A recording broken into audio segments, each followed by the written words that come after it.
This semester, we've experienced the Great War from many different perspectives.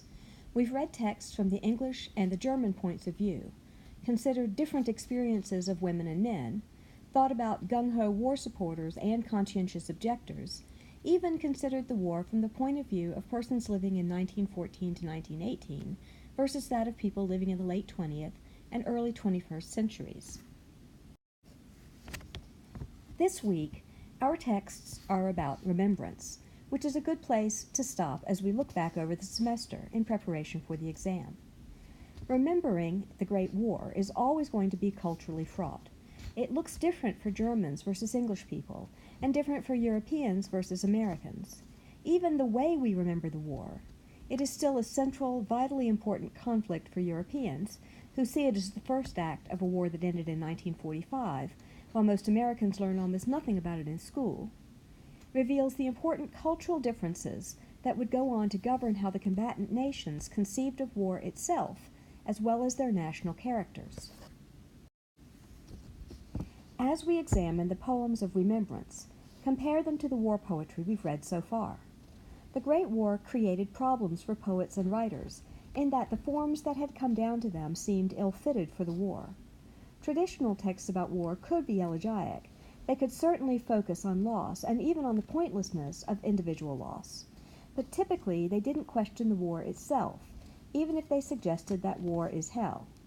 In the First World War, many texts did question the war itself. How should a writer memorialize lost comrades when he or she believes their loss resulted from deliberate deception, unconscionable blundering, or grotesque hunger for power? Our first book this semester began with Siegfried Sassoon's words of protest against the war. He protested knowing that he was not privy to government secrets on either side, but believing, based on his experience as a soldier, that his government was changing the predicate for the war in ways that made a negotiated peace impossible. He protested as a soldier, but also as a citizen, calling out his government for malfeasance. Contrast that to the propaganda all governments offered their citizens. Questioning the conduct of the war or the reasons it was being fought should have been unthinkable to any citizen at the time. And of course, the British government strove to make these questions unthinkable by sending Sassoon for psychiatric treatment at Craiglockhart, rather than court-martialing him. Soldiers, who obviously are on the literal front lines of conflicts, are often the first to observe when military efforts are failing or ill-conceived, and thus governments have strong reasons for wanting to suppress the actual voices of soldiers in favor of more jingoistic representations, such as presentations at sporting events, bumper stickers, and other modes of supporting the troops that don't involve actually listening to their experiences. Arguably, this preference by governments has something to do with inadequate treatments for PTSD, both during the Great War and even now. As we know from Regeneration and from contemporary texts, including Rivers's medical lecture and the 1922 Shell Shock Commission in London, acknowledging the extent and prevalence of psychological injury to troops is a way of beginning to understand the full cost of a war, and governments engaged in wars never want their people to see the full cost of the war they are fighting, particularly when the rationale for the war is sketchy or the prospects of victory seem slim. In this context, then, the writers of the First World War sought to write poetry and prose that invoked true soldiers' voices. They wanted to capture the suffering of those on the front, and those at home and in medical facilities who witnessed soldiers' suffering, and who themselves suffered the loss of loved ones and the agony of not knowing their loved ones' fates. They did not want to paper over this suffering with images of glory, such as those we saw in the Charge of the Light Brigade. They sought particular voices that could convey the nobility of the ordinary people who suffered and died, without saying they were noble because they died in a good cause. If you remember Rupert Brooke's poem, The Soldier, from the very beginning of the course, Brooke believed that his imagined death would be noble because he would make a little patch of foreign soil into England. By contrast, Wilfred Owen would write about these who die as cattle. Once the war was over, though, the combatant nations needed to memorialize the event, to remember the dead, and to try to put into narrative the experience they had lived through. Nations had various ways to do this. Germany, which ended the war defeated and humiliated by the Treaty of Paris, erected monuments like Katie Kolwitz's The Grieving Parents at Bladzijl Cemetery in Belgium. The British erected the Cenotaph in Whitehall, originally a temporary structure in wood that was so popular it was remade in Portland stone. The Allies also erected the Meningate Memorial in Ypres, a location that continues to be the focus of war remembrances each day when the last post is played at sundown.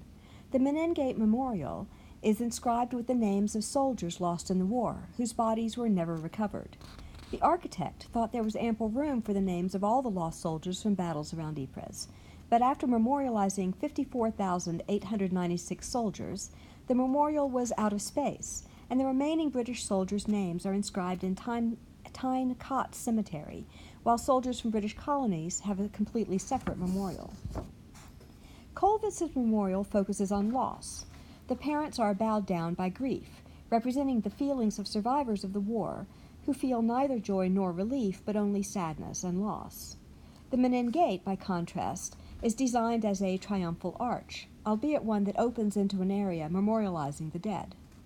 The soldiers named here occupy a different space than, say, the soldiers memorialized on the Vietnam Memorial in Washington, that great black wall listing the names of 57,000 people who died in the Vietnam War.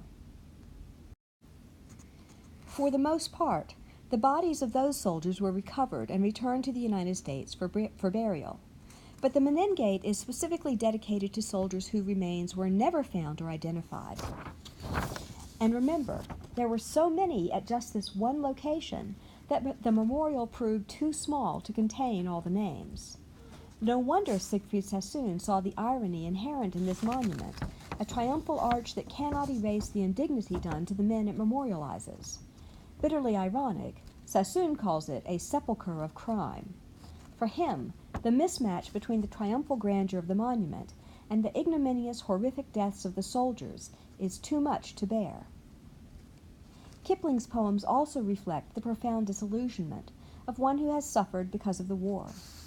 Kipling had been a big fan of the war.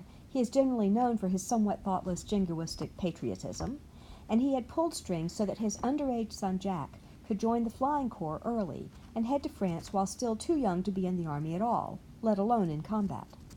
Jack was killed early on, hence Kipling's recognition in the epitaphs that one of the costs of the war is mother's suffering, and one of the causes is father's lies. His personal guilt over his son's death, his new understanding of the power of images to induce young men to crave honor and glory from combat, and the grief through which he now views the world, combined to transform this eminently Victorian writer into something more like a heavenly, ironized modernist one. This urge to match memorializing with conventional expression is strong, though. In Flanders Fields, written by a Canadian doctor after a heavy casualty battle, begins with the elegiac mode we associate with Great War memorial poetry. The image of the red poppies blooming among the white crosses powerfully evokes loss, and is perhaps responsible for our continued use, on both sides of the Atlantic, of the poppy as a symbol of remembrance for war dead. You can probably get one from the VFW at your local grocery store on November 11th each year. But look what the poem does in the last stanza. It leaves elegy behind and makes claims about what the dead want as a suitable memorial from the living, and it is to take up our quarrel with the foe. The tone of the last stanza differs completely from the two stanzas before, so much so that there is no suggestion in the early stanzas that the poem is going to become a plea to continue the battle. How different from the poems of Sassoon or Owen, or even Rosenberg, who uses similar imagery, but stays in the elegiac tone instead of shifting to the more conventional language of Macrae's last stanza. What do you make of Lawrence Binyon's poem? This poem is widely used in British remembrance exhibits and activities, particularly the stanza beginning, "We shall not grow old." Would you say this poem deploys conventions of memorial poetry that existed before the Great War? Does it use them but alter them? How would you say it relates to poems like In Parenthesis? I don't want to leave the topic of memorializing the war without thinking about the soldier's song, When This Bloody War is Over. This song imagines that one day the war will be in the past, though it is not at the time the song is set.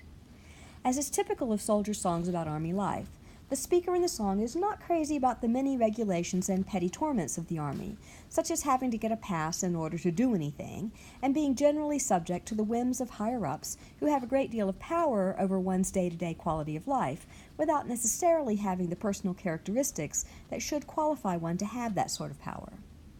This song doesn't talk about honor and glory, or about anything very big, actually.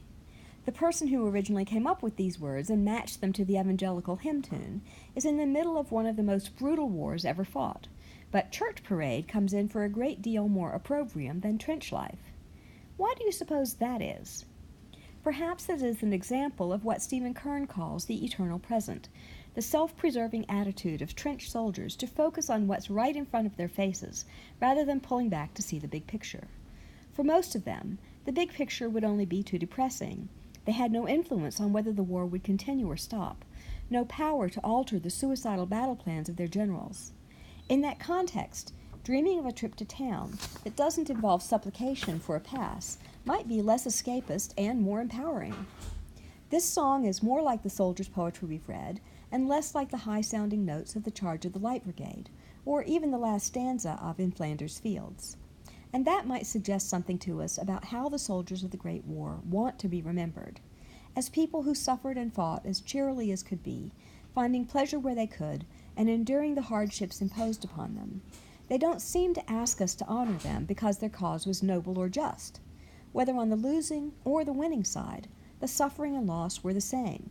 They ask us to hear their stories in their reality and complexity, without imposing conventional beliefs about warfare and soldiering. They don't want "thank you for your service," followed by turning away. They want us to listen to them and to see them.